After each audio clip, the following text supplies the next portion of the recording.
Қазақстан тарихы 10-шы сынып. Сәлеметсіздер ма, құрметті оқушылар? Бүгінгі сабағымыздың тақырыбы Орталық Азия өркениеттерінің ежелгі ошақтары. Сабағымыздың мақсаты Орталық Азия өркениеттерінің ежелгі ошақтарының ерекшеліктерін сипаттау. Сабақтың бағалау критерийі: Орталық Азия, Маргуш, Хорезм, Бактрия, Соғды өркениеттерінің ежелгі ошақтарының ерекшелігін сипаттайды. Орталық Азия, Ферғана, Шаш, Сырдария аймақтарындағы қалалар, Жетісу, Шығыс Түркістан өркениеттерінің ежелгі ошақтарының ерекшеліктерін сипаттайды.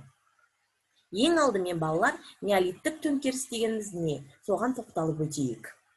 Біздің заманымыздан бұрынғы 6-5 мыңжылдықтан бұрынғы неолит дәуірінде тас өңдеу техникасының жетілуі және тастан, ағаштан, сүйектен жасалған жаңа құралдардың пайда болуы материалдық өндірістерге бетбұрыс әкеліп, неолиттік төңкеріс деген атауға ие болды. Неолит төңкерісінің маңызды қадамдарының бірі егіншіліктің пайда болуы.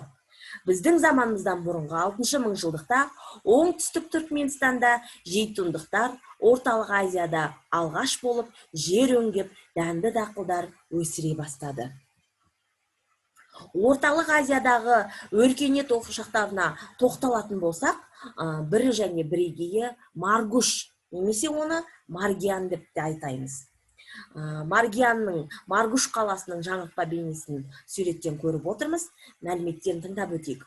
Біздің заманымыздан бұрынғы 18-13 ғасырлардағы қола дәуірінде Орталық Азияның оңтүстігінде Мурғаб жазирасында Маргуш отырықшы егінші және қалалық мәдениеті пайда болды.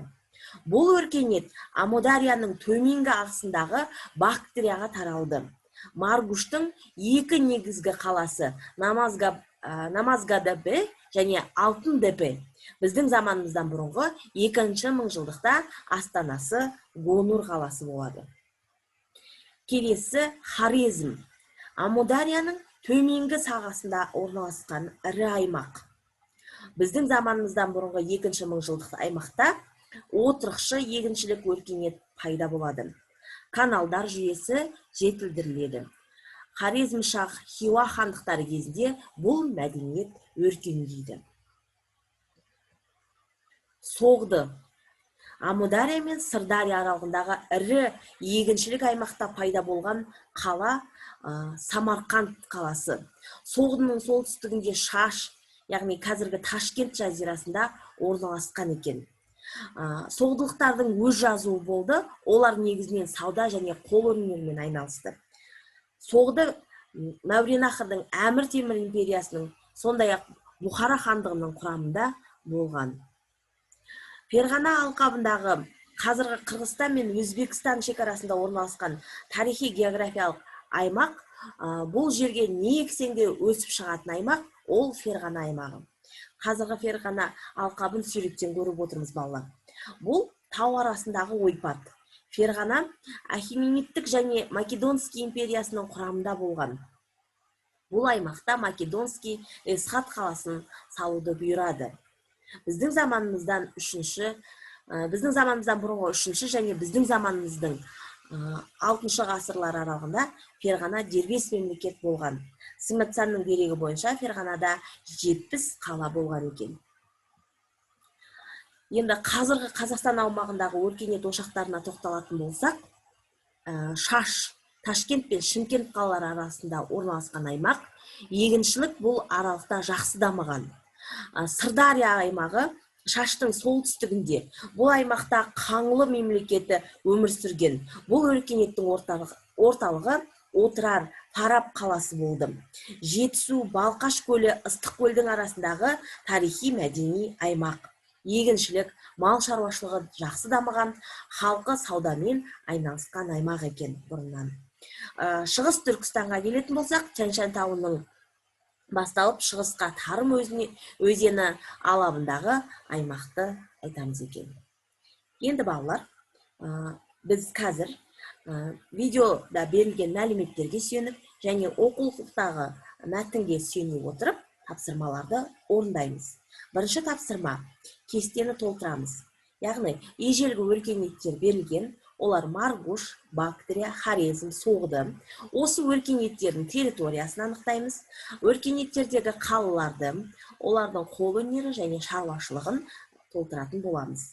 Дескрипторы орталық Азияның ежелгі ошақтарының географиялық орналасуын, қалаларын атай біледі, және орталық Азияның ежелгі өркениеттерінің қолөнері мен шаруашылығын түсіндіре біледі. Бүгінгі сабақтың екінші тапсырмасы балалар.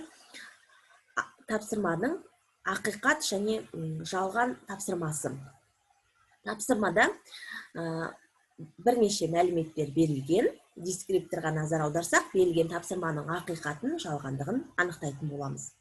Ферғана Әмударияның төменгі сағасында орналасқан аймақ. Ақиқат, жалған екенін анықтаймыз. Шыңғыс ханның әскері 1214 жылы Ташкентті тонады. Ақиқат немесе жалғандығын анықтаймыз. Қашқаридің еңбегінде Сайрам қаласы жайлы деректер кездеседі. Ақиқат, жалғандығын анықтаймыз. Фараб Балқаш көлі мен Ыстықкөлдің арасындағы тарихи аймақ. Бұл тапсырманың да ақиқат, жалғандығын анықтайық. Ташкент 17 ғасырдың басынан бастап 18 ғасырға дейін шаһар Қазақ хандығының иелігінде болды. Мәліметтің ақиқат және жалған екендігін анықтаңдар. Дескрипторға назар аударамыз. Келесі тапсырмамыз балалар, біздің бүгінгі тақырыпқа байланысты 10 сұрақтан тұратын тест тапсырмалар.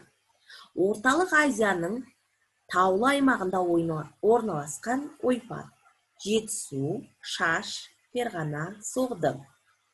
Балқаш көлі мен Ыстықкөл арасындағы тарихи мәдени аймақ: Ферғана, Маргуш, Жетісу, Шаш. Орталық Азияда алғаш болып жер өңдеп, дәнді дақылдар өсіре бастаған халық: жейтұндықтар, сақтар, андрондықтар, отайлықтар. Ташкент пен Шымкент қалалары орналасқан аймақ: Жетісу, Соғды, Шаш. Келесі сұрақ: біздің заманымыздан бұрынғы 2-ші мыңжылдықта Маргуштың астанасы болған қала: Шаш, Гонур, Бамиян, Алтынтөбе. Неолиттік төңкерістің маңызды жаңалықтарының бірі: егіншілік, темір өндіру, мыс игеру. Келесі сұрақ: Орталық Азияның оңтүстігінде Мұрғап жазирасында пайда болған мәдениет: Соғды, Шаш, Маргуш, Жетісу. Тас өңдеу техникасы жетілген кезең: мезолит, неолит, энеолит, палеолит. Төл жазуы болған, сауда және қолөнермен айналысқан мәдениет: Ферғана, Соғды, Хорезм, Маргуш. Және соңғы сұрақ: каналдар жүйесі жетілген, Амударияның төменгі сағасында орналасқан мәдениет: Жетісу, Ферғана, Хорезм, Маргуш. Енді балалар, тақтаға назар аударып, тест сұрақтарымыздың ақиқат, жалған, дұрыс тапқанымызды немесе қателескенімізді анықтап, өз-өзімізді тексеріп өтеміз.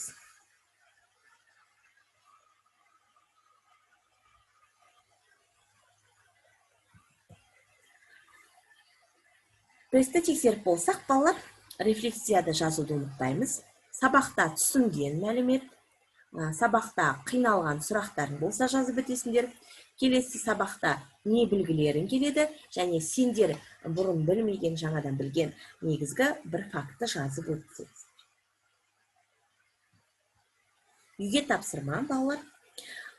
Read формуласы арқылы Орталық Азия аймағындағы өркениеттің 9 ошағының әлемдік өркениеттегі рөлін талдап өтесіңдер. Яғни, пайдалануға болатын елеулі бетбұрыс, барлығының есінде сақталған, кең таралуға ие оқиға және болашаққа әсер еткен қауіпті деген мәліметтерді теріп жазып өтеміз. Осымен сабағымыз аяқталды, балалар. Сау болыңдар.